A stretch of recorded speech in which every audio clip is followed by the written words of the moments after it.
Hi అండి, welcome to my channel. పెళ్లి భోజనాల్లో పెట్టే క్యాబేజ్ 65 అంతే టేస్టీగా, సింపుల్గా, ఎటువంటి కలర్స్ యాడ్ చేయకుండా మన ఇంట్లోనే అండి ఇంగ్రీడియంట్స్తో చాలా సింపుల్గా చేసేవచ్చండి. సేమ్ టేస్ట్తో ఆయిల్ తక్కువగా పీల్చుకొని వస్తుంది.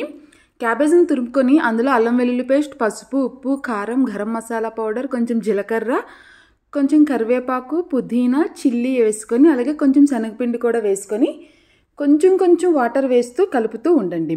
వాటర్ ఎక్కువ వేయకండి, ఆల్రెడీ క్యాబేజ్లో వాటర్ ఉంటుంది.